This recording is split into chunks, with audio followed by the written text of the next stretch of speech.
All right, so now I'm sewing for piece A6. And I was telling you that Alex Anderson, back on her quilting show on HGTV, talked about running over a needle and breaking the main shaft of her sewing machine. And that's an expensive accident. So I just press this into place. Now I'm going to put it upside down. This was A6, so what I'm going to do is come up here and fold it on this line. I'll use the ruler right now. I'll show my good manners for Diane 57 so that she can learn more carefully. All right, and then I'll go and fold this next line that runs along A6 because I want you to have clean lines to start your next. I'll put this, and see this, see Diane, where it has this lip? It has that lip, and that goes up against your paper. That way you know that it's leaving that 1/4 inch. And these rulers aren't very expensive. They've been around for a long time. And I'm going to fold this line at the top of A6 also and trim it to a 1/4 inch. Boom. That way that's done. All right. So you can see pretty quickly. Hi, everybody. Thank you. I'm sorry that it keeps cutting out. So I don't know what that's about. But see how quickly this pineapple's coming together? So now I'm going to do A7. Let's fold the edge of A7. Pull this loose. And you don't worry about what's stuck to it. You just want to get a good seam attachment. I cut off the excess here.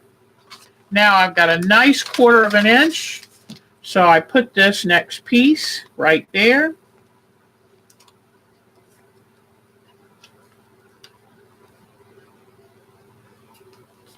All right. And if you think that you can hold the fabric in place without losing it, you wouldn't have to pin it. But I don't want to make a big mistake with y'all watching, so I pinned it. And then now I'm going to sew along the line for A7. So tonight, I think I'm going to make homemade biscuits. Mark loves sausage gravy and homemade biscuits, and it's so chilly here. I think it would be a very nice thing to have for dinner.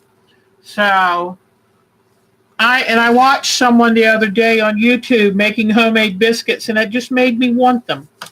So here we go. Let's see how this one did. A7. Ooh, man, did I come close. I forgot this time to hold it up to the light, and it's just going to make it on this side. I was short up here, so I pinned it, and now it's fine. It's perfect. It caught it perfectly. So what I'm going to do to remind myself, it's short right over here. So I'm going to put that little applique pin in again to just remind me, be careful. Okay, I'm a real good person for, oops, I made the mistake. I was talking. I wasn't paying attention. How can I make do? Do I have to pull it all off and do it again? No. If I have to sew barely inside that line to get that fabric caught, that's okay. Because this is not a show quilt. Remember, we sew differently for show quilts or heirloom quilts that we're going to be giving away. But this is just a cute little Halloween colored block. Now fold the paper back for the next line. Trim off that to about a 1/4 inch. Now I'm up to A8. Okay, if I put this into place right, I'll be fine. But you see, my tendency is to keep trying to use these little pieces. And that's what gets me in trouble. A8. All right. Put this along here.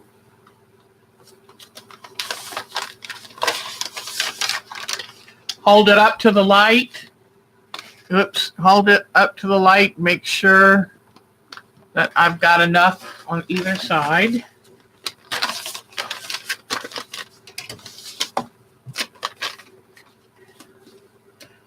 All right, start ahead.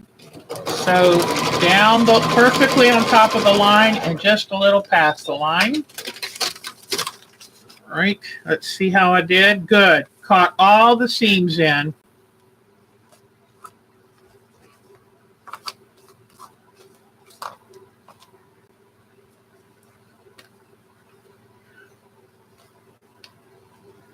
And I'm just pressing that short side to make sure it's going to catch the next time I go around. All righty. I need one more piece of scrap. All right.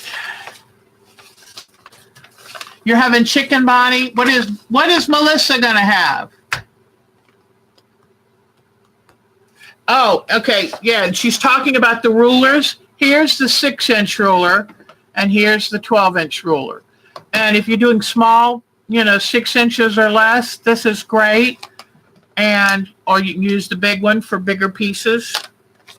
I had them put to this originally because that's the way I was taught, but you don't really need to do that. It was just an extra step. Now I'm going to put this piece here, line it up here, and come and look at it in the light to make sure it's well spaced. It is. Turn it under.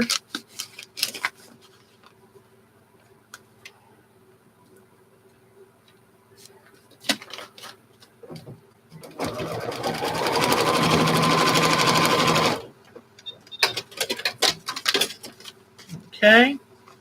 I'm going to go ahead and trim this off. I like keeping it neat as I go because a lot of times when you go to put down your fabric, then you already know exactly. I'm trying to catch that lip on there. Good. I caught it. Okay.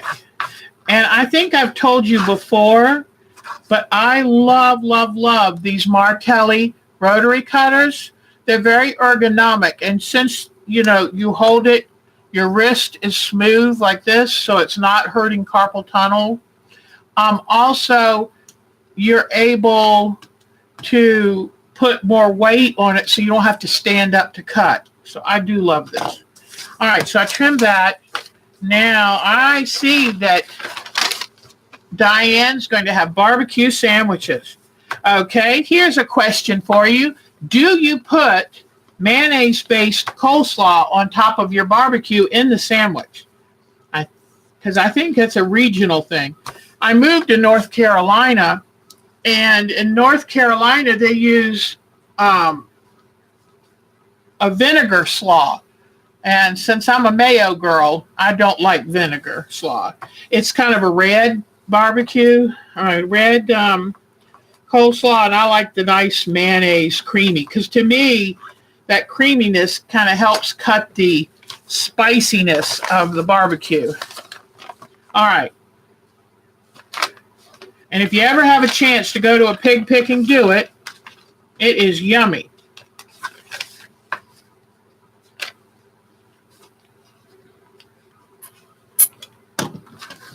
Okay. So now I'm trimming up around the piece A9 that I just, see how I pull that loose, that excess. And I'm just cutting, leaving a 1/4 of an inch. See how I'm leaving a 1/4 of an inch? And let's come do this side. Okay, that is fine. In fact, that's the side that's close. So now I have this done. So is this kind of making sense to you guys? I hope it is.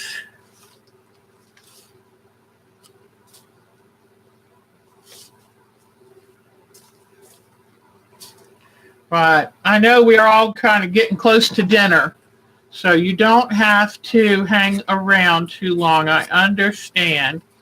And thought I might do one more lap around. So now if I just did A9, okay, I did A9. Now A10 is over here. So I put this fabric even. The only problem about tearing fabric is you end up with little bits, little fuzzy bits. Okay. I'm putting this here. I'm not even going to pin. I'm going to be a wild woman and slip this under my needle, making sure I didn't fold anything under. Okay. Then I'm going to sew on the line between this and A10.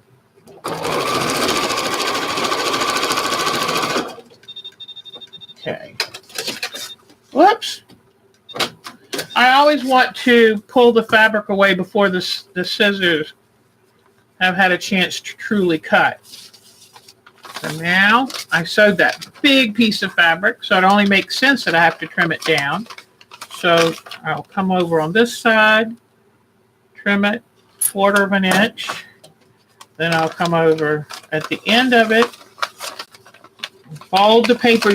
I'm looking at the lines under here. And another thing, Diane, is I was telling her that I take and pre-fold all the lines on here. It helps me to see where to place the fabric, and it makes it easy to cut the fabric off later. All right, so now pull this loose, get this smooth, leave 1/4 of an inch, and trim. All right, so now I've got that round.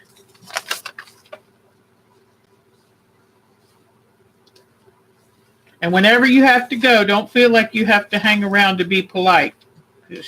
Oh, okay, so the next piece is directly opposite. That's easy. I'll put this here, turn it over, and sew. But you can see that it's just a matter, it's like paint with number. It's just follow the next line. Making sure it's not tucked under. It only takes a moment to double check something like that, and it makes your life so much easier. I've had to learn. The reason I tell you this is because I've had to learn that. It's not something that comes natural to me. But now I caught everything in. I'm really tickled. So then I just fold it back, trim off the excess, trim off 1/4 of an inch here. At the end, trim off 1/4 of an inch there. Fold over to here, trim off 1/4 of an inch there. So, you've probably seen me do enough. I just wanted to do enough to show you this is the only way I would ever make a pineapple quilt. I cannot imagine having, take care, Michelle, love you, girl.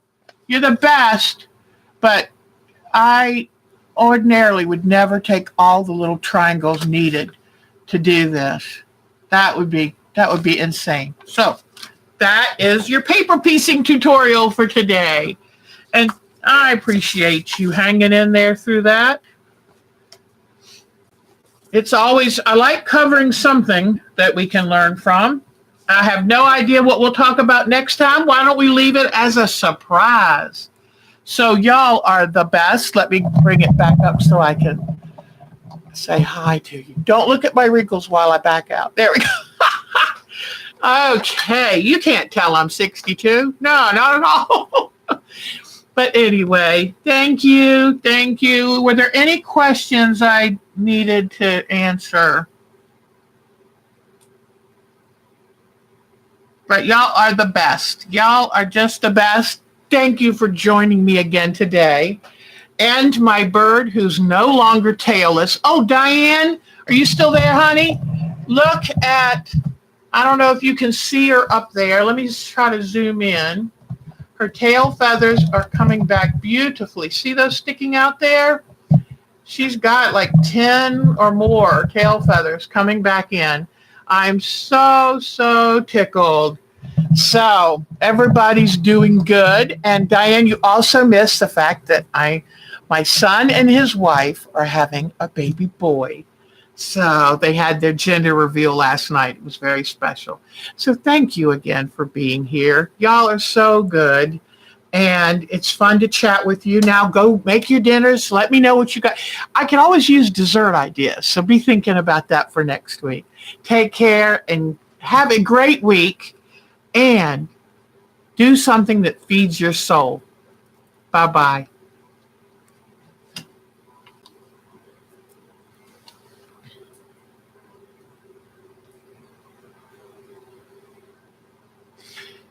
Do I do it block? Oh, I do not take out the paper. Oh, thank you. Such a good question. I do not take out the paper until the blocks are sewn to other blocks or borders. Once all of the edges are sewn in, then you can take the paper off. There's a very good reason for that. The paper keeps your biased edges from stretching, because when you're putting these scraps of fabric around and around, you have no idea what the biased edges are. So leave the paper on until all the edges are sewn into something bigger than it. Okay? Y'all take good care. And Pat, thank you for coming back. And Patty, thank you. Y'all are the best. Yeah, the bird is doing super, and she and I are attached. It's crazy bad how attached we are. So, y'all are the best. Have a good week and do something to feed your soul. Something just for you. Bye-bye, guys.